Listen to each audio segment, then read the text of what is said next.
one intent of the film is to make it clear that this is not a subject that is so complicated and technical that average people can't understand it or hold political opinions based on what occurred. In fact, it's really quite simple. What happened? It was a bank robbery, and it was bank robbery committed not by somebody walking into a bank with a gun, but committed by the president of the bank. The defense that was proffered by many of the investment banks was not, you're wrong. It was, everybody's doing it and everybody knows it's going on, and therefore nobody should rely on these analysts anyway. I have a couple of friends who were among the earliest people to warn about this crisis. Two of my friends, both of whom appear in the film, actually, they're also professional colleagues of mine from back in my academic days, long ago, are Nouriel Roubini and Charles Morris, both of whom warned about the crisis and the coming of the crisis well before it became publicly known. And in early 2008, Charles Morris published his book about the impending crisis. We had a huge boom in housing that made no sense at all. Charles and I have been good friends, and I was sending him chapters to read. And I think he said this. He thought this was really overdone. He said, it's not going to, sure there's going to be some troubles. It's not going to be this bad, because once I told him that the subprime mortgage tranches were selling 20 cents on the dollar. And he said, well, we should buy them. I said, no.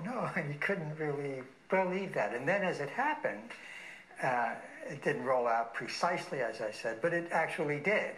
And that's when I think he got very interested in it. And the further he looked, this looked like another big, bad issue, just like war, with almost the same cost and so forth. We engaged in a really quite massive research project, and for that I read an enormous amount of stuff myself. I talked to an enormous number of people myself. I called upon my various friends and colleagues from academic and policy days. I thought that this was probably a non-makeable film because the topic is so abstract. With the first film, it was about war. You could break it up with these great shots of tanks and so forth. And I had no doubts about how smart Charles is, and I'd seen him make a really good film right out of the box. And he did this one just about right. When the first time I saw a rough cut, I thought, damn, he actually did it. The investment banks fueled a massive bubble in internet stocks, which was followed by a crash in 2001 that caused $5 trillion in investment losses. Well, the United States, for a 45-year period after the end of the Great Depression, did not have a single financial crisis. And the principal reason for that was the financial services industry was very tightly regulated. Those regulations were removed progressively beginning in the 1980s. And beginning in the 1980s, the United States began having financial crises. The real difference here is that in past times, the regulatory bodies conceived as their job to lean against that kind of thing. Whenever you see something frothy start, even if you didn't know why, at some point you just lean back, you raise interest rates, you increase capital rules or something like that. This time, for the first time, regulators cheered it on. I mean, they thought this was the coming state of God's kingdom. There were two of them in the late 1980s. There was the stock market break of 1987, and then the savings and loan crisis of the late 1980s, which at the time was regarded as a horrific, catastrophic event because it ended up costing the taxpayers about $125 billion, which now seems quaint by comparison with what has recently occurred. Then there were two more in the late 1990s, and now we have this one. So help me God. By the time George W. Bush took office in 2001, the U.S. financial sector was vastly more profitable, concentrated, and powerful than ever before. Dominating this industry were 5 investment banks, 2 financial conglomerates, 3 securities insurance companies, and 3 rating agencies. it's really not that complicated. The details are complicated because it's a complicated industry, but the underlying principles are really very simple. And in fact, one point that I think really has not been made sufficiently frequently about this crisis and the issues in general is, even if you didn't do a single thing about increasingly stringent regulation of financial practices, if you were to put 75 senior financial executives in jail for the rest of their lives, I have a funny feeling that financial crises would become less frequent.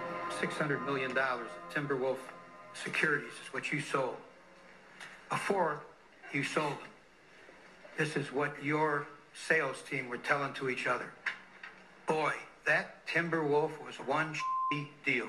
If I, Charles Ferguson, just kind of went around defrauding people, I would be arrested and I'd be put in jail. And it's really quite astonishing that none of these people have been put in jail. And it's a contrast to what used to happen. In the 1980s, during the savings and loan crisis, several thousand financial executives were put in prison for looting their companies. And the change between then and now is very distressing. I think when I first looked at it about 2001, 2002, there was $1 trillion in credit default swaps, or $500 billion, which sounded pretty big. 3 years later, there was $40 trillion, and I thought, oh, this is going to be a crash. The way that a depression was avoided was by spending several $trillion, and we can't keep spending at that level. At some point, the United States is going to have to begin earning its way. The financial industry spent over $5 billion on lobbying and campaign contributions. Now, in order to get out of the crisis, the administration has been pushing the same thing. Let's get people back to buying houses, consumer credit, and buying cars, because now the government owns the cars. And we have to face up at some point to that's the wrong thing.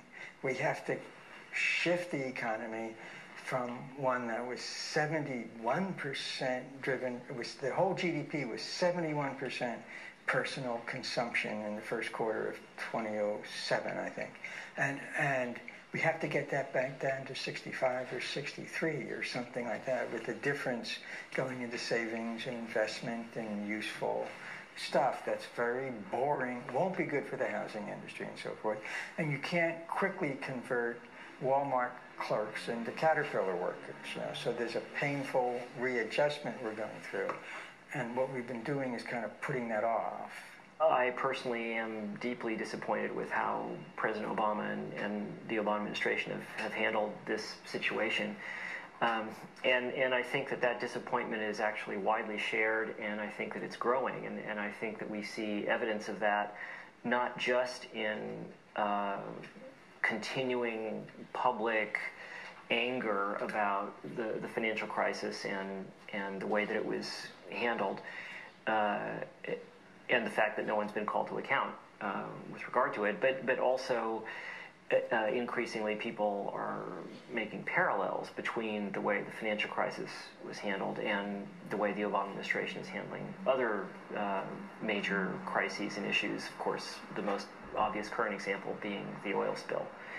And there too, there was a long period of deregulation, and there too, a lot of cronyism, and there too, an accident waiting to happen that finally did, and there too, so far at least, no one has been called to account, and there too, a lot of innocent, poor people are suffering greatly, and nothing has been done to relieve their suffering. In terms of current dollars, nothing's come close to the Great Depression. That was pretty much 10 long years when unemployment hit 25%. Now, if we kept numbers the same way, now we'd be close to 25% unemployment now too. But still, even with our not very good social safety net, there's a lot more cash keeps flowing now than it did in the 1920s. But other than that, I think it ranks, it's probably the second worst that we've had in the history of the Republic.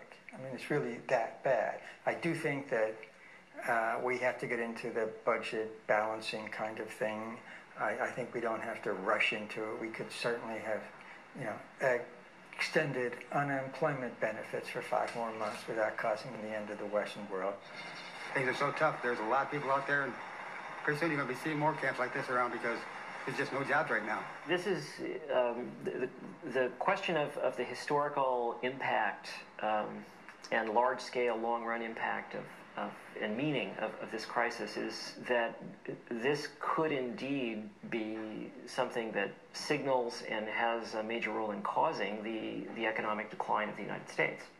Enough people will probably see this film and understand what these guys did, that including members of Congress, that they will be watching the banks like a hawk for the next 5, 7, 8 years. I think this film will do as much for that cause as almost anything else that you could have done.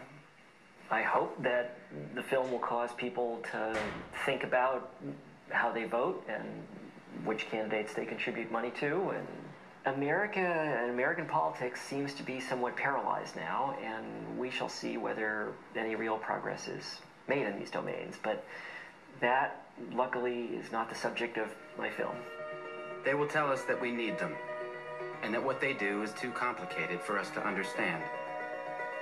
They will tell us it won't happen again. They will spend billions fighting reform. It won't be easy. But some things are worth fighting for.